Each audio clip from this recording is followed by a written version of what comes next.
Hello everyone. आज के इस वीडियो सेशन में हम बात करने वाले हैं जो है क्लास 10th का ये जो पहला चैप्टर है, ठीक है, केमिकल रिएक्शंस एंड इक्वेशन के बारे में। ठीक है, तो सब ये देखो, ये जो चैप्टर है ये दो पार्ट्स में हम पढ़ेंगे। एक तो ये रिएक्शंस क्या हैं, ठीक है, अलग अलग टाइप के रिएक्शंस होंगे उसको हम देखेंगे, और दूसरा जो है इक्वेशंस देखेंगे। ठीक है, तो ये चैप्टर स्टार्ट करने से पहले जो एक चीज़ हमको ये समझना है कि चेंजेस क्या होते हैं। ठीक है, तो देखो दो तरह की चेंज होती हैं। एक होता है फिजिकल चेंज और दूसरा होता है केमिकल चेंज। जो फिजिकल चेंज होता है इसमें एक चीज़ याद रखना, इसमें कोई नया चीज़ नहीं बनता। ठीक है, no new substance are formed. ठीक है, एक चीज़ ये याद रखना। और इसमें जो केमिकल होता है, केमिकल चेंज में इसमें नई चीज़ बनता है, न्यू सब्सटेंस आर फॉर्म्ड। ठीक है, अच्छा एक चीज़ और, इस ये जो रिएक्शन होता है ये रिवर्सिबल रिएक्शन होता है। रिवर्सिबल रिएक्शन होता है, ठीक है, और ये जो है इरिवर्सिबल रिएक्शन होता है। ठीक है, तो ये चीज़ आपको याद रखना है। एक बार फिर से मैं रिकॉल कराता हूँ। देखो दो तरह की चेंजेस होती हैं, एक फिजिकल हो गया और दूसरा जो है केमिकल हो गया। तो इसमें जो फिजिकल चेंज होता है उसमें नया चीज़ बनता है, ठीक है, इसमें कोई नया चीज़ नहीं बनता है। और जो केमिकल चेंज होता है उसमें नया चीज़ बनता है, न्यू सब्सटेंस आर फॉर्म्ड। ये चीज़ आपको याद रखना है। उसके बाद जो है जो फिजिकल चेंज होता है वो रिवर्सिबल रिएक्शंस होते हैं और ये जो है इरिवर्सिबल रिएक्शन होते हैं। ठीक है, अब थोड़ी सी देखते हैं कि एनसीईआरटी में क्या चीज़ें कहा हुआ है। तो आप देख सकते हो यहाँ से कि मिल्क जो है, कह रहा है कि milk is left at room temperature during summer. ठीक है, एक एग्जांपल ये दिया हुआ है। एक आयरन है, ठीक है, या तवा पैन जो भी कह लो, left expose to humid atmosphere, यानी कि ह्यूमिड एटमॉस्फेयर में उसको हम छोड़ देते हैं। Grapes get fermented, food is cooked, food gets digested in our body, we respire. ठीक है, तो ये सारे जो है ना ये चेंजेस दिखा रहा है, कुछ ना कुछ परिवर्तन दिखा रहा है। तो यहाँ पे ये कह रहा है कि आइडेंटिफाई करेंगे इन सभी जो भी ऊपर सिचुएशंस दिए गए हैं, तो ये नेचर में, तो कह रहे हैं कि इसको आइडेंटिफाई करेंगे और देखेंगे कि क्या किस तरह की चेंजेस हैं। तो हमको पता चला यहाँ पे कि दो तरह की चेंजेस ऑलरेडी हम पढ़े हैं अभी जस्ट ऊपर ही, कि एक फिजिकल होता है और एक केमिकल जो होता है चेंजेस किसी भी मैटर के। ठीक है, अब देखो यहाँ पे जो चेंजेस होता है, जैसे हमने कहा कि नया चीज़ बन जाएगा, तो अगर हम क्या करें, कोई फूड है, ठीक है, खाना है और वो कुकड हो चुका है, अब खुद ही समझो, तो ये खाना बन चुका है ना, तो फिर वो बना हुआ खाना फिर वापस तो ऐसे नहीं बन सकता है। यानी कि अगर रोटी बन गया है, सपोज कर लो, ठीक है, आटे से रोटी बन गया है, तो फिर रोटी से तो आटा नहीं बना सकते ना। ठीक है, तो ये वापस नहीं हो सकता है। तो इस तरह की जो चेंजेस हो गई वो केमिकल चेंजेस हो गई है। ठीक है, वहीं दूसरा एग्जांपल एक और ले लो। जैसे देखो यहाँ पे अगर हम क्या करें, मिल्क से कर्ड बना लिया, ठीक है, दूध से दही बना लिया। अब दूध के यहाँ पे है, तो मिल्क से अगर हम कर्ड बना रहे हैं तो क्या वापस हम कर्ड से मिल्क बना सकते हैं? नहीं बना सकते। तो ये भी जो है क्या होगा, केमिकल चेंजेज होगा। ठीक है, उस तरह से उसके बाद जो है अगर कोई फ्रूट्स है, ठीक है, मैंगो ले लो या ग्रेप्स ले लो, कोई भी, अगर वो पक गया है, राइपनिंग ऑफ फूड, तो वापस से वो कच्चा तो हो नहीं सकता है। ठीक है, तो ये भी केमिकल चेंज है। तो फिर कहोगे सर केमिकल चेंजेस के तो बहुत सारे एग्जाम्पल हो गए, तो फिजिकल चेंजेस के क्या एग्जाम्पल है? ठीक है, तो फिजिकल चेंजेस के एग्जाम्पल ले लो। टीयरिंग ऑफ पेपर, यानी कि अगर पेपर को फाड़ दिया, ठीक है, लकड़ी को तोड़ दिया, ठीक है, ब्रेकिंग ऑफ वुड, ठीक है, formation of ice from water. ठीक है, तो ये सब एग्जाम्पल जो है क्या है, ये सारा का सारा एग्जाम्पल जो है ये फिजिकल चेंज का एग्जाम्पल है। ठीक है, अब एक देखो यहाँ पे हम हमारे बॉडी में जो रिस्पायरेशन होता है, हम जब खाना खाते हैं तो हमारे बॉडी में ये प्रोसेस देखो, पहली बात तो फूड गेट डाइजेस्टेड। अब जो डाइजेस्ट फूड हो गया तो केमिकल चेंज है। हम अगर ब्रीदिंग करते हैं, ठीक है, तो वो भी जो है क्या है, केमिकल चेंजेस है। ठीक है, तो वो चीज़ यहाँ पे जो है ऑलरेडी मैंने डिस्कस कर दिया कि क्या क्या चेंजेस होते हैं। अब देखो यहाँ पे एक एक्टिविटीज़ है, ठीक है, जो जो इम्पोर्टेंट है एग्ज़ाम के हिसाब से, वो मैं यहाँ पे दिखा रहा हूँ। ठीक है, तो वो चीज़ क्या है यहाँ पे ध्यान से समझो। पहले देखो,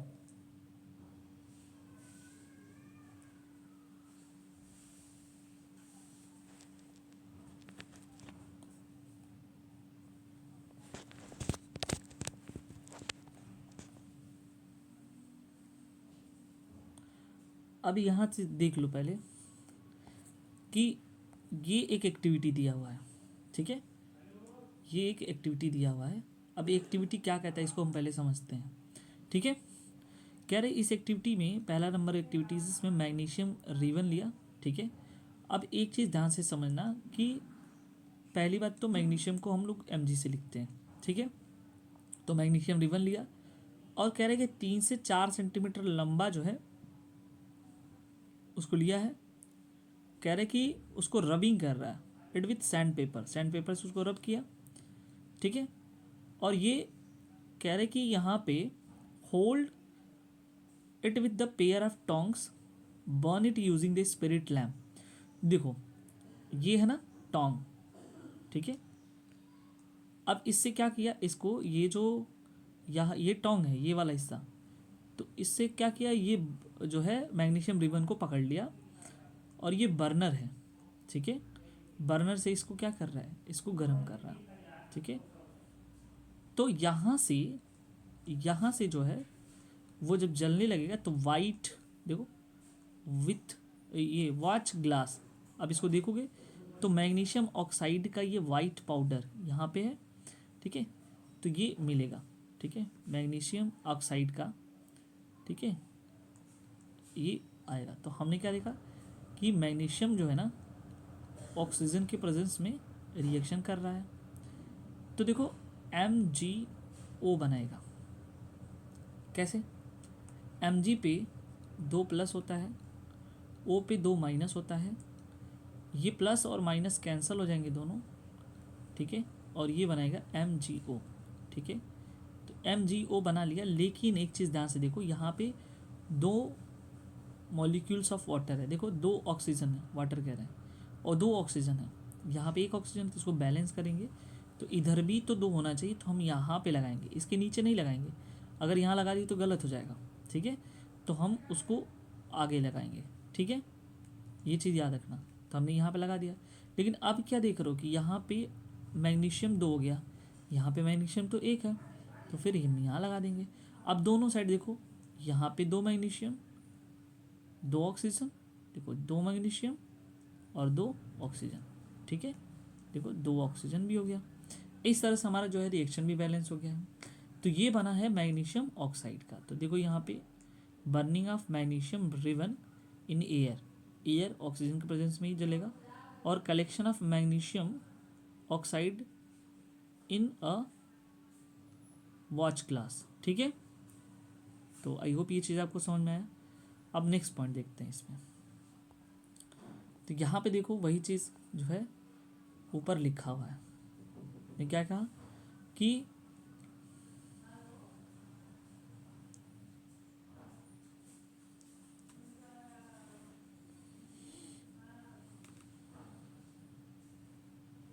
देखो लिखा हुआ है magnesium ribbon Burns with dazzling, ठीक है, वाइट फ्लेम। अब देखो डैजलिंग का क्या मतलब है, देखो दिवाली में जो है तुम जो फुलझड़ी होती है या छुरछुरी होती है उसको जलाते हो, तो कैसे वो अजीब सी चिड़चिड़ाहट की आवाज़ करके वो जलता है। ठीक है, तो उसी को बोलते हैं हम डैजलिंग। तो उसी डैजलिंग जो है वाइट फ्लेम से वो जलेगा और वो वाइट पाउडर देगा, ये इम्पोर्टेंट है। और ये जो पाउडर है वो कहलाएगा मैग्नीशियम ऑक्साइड, ठीक है।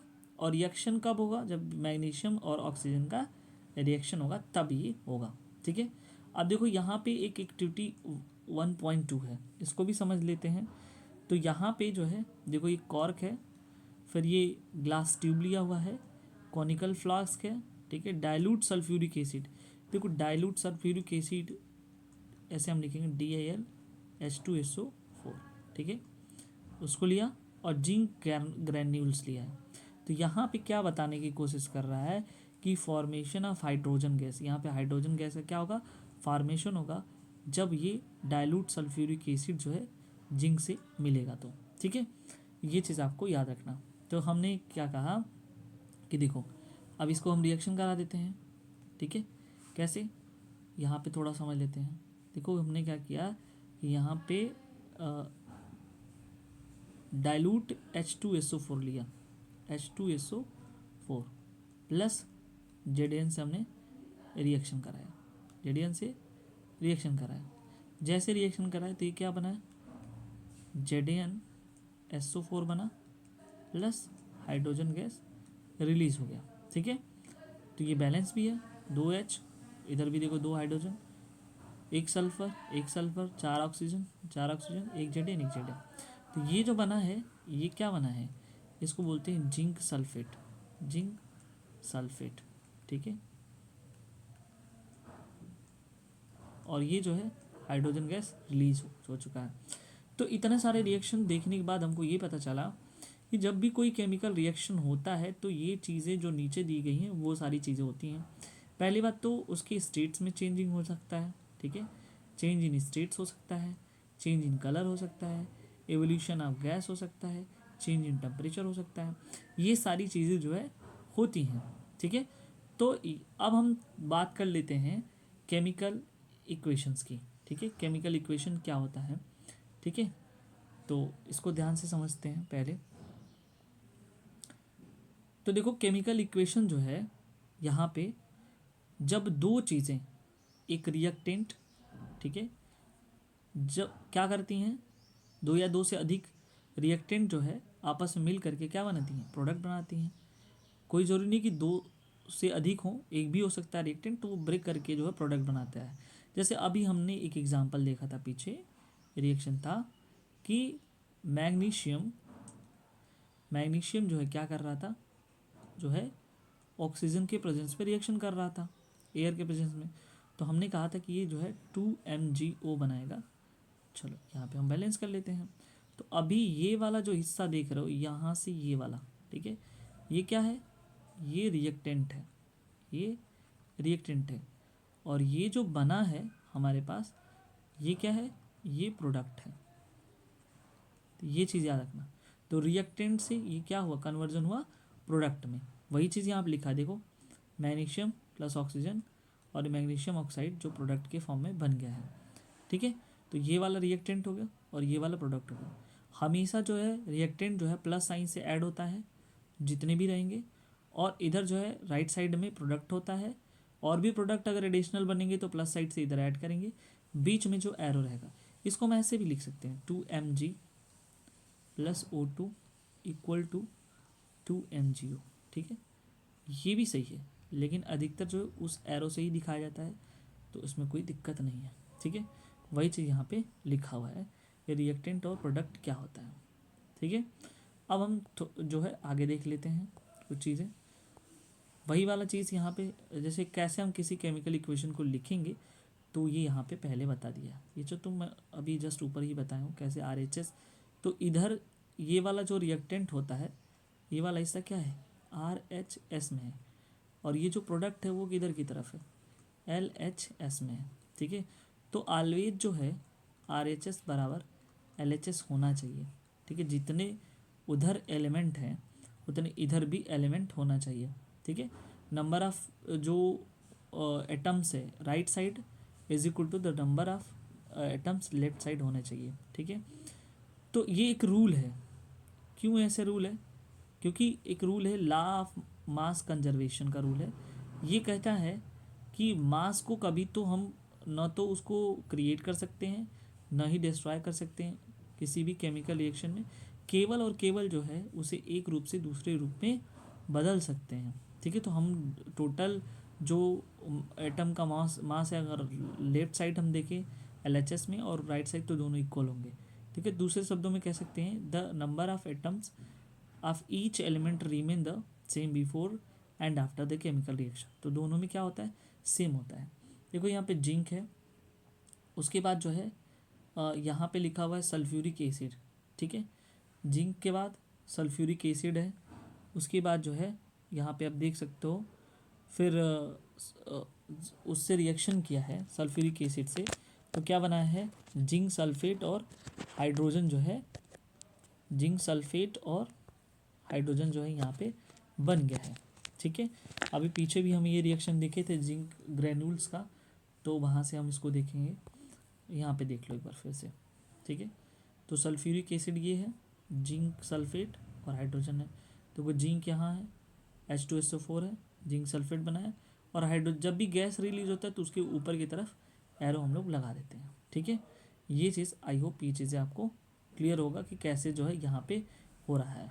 ठीक है, अब जो है हम नेक्स्ट वीडियो में जो है हम सीखेंगे कि कैसे जो है किसी इक्वेशन को क्या करें, बैलेंस करें, क्योंकि यहाँ से जो है बैलेंसिंग से एक क्वेश्चन आपको पूछता है।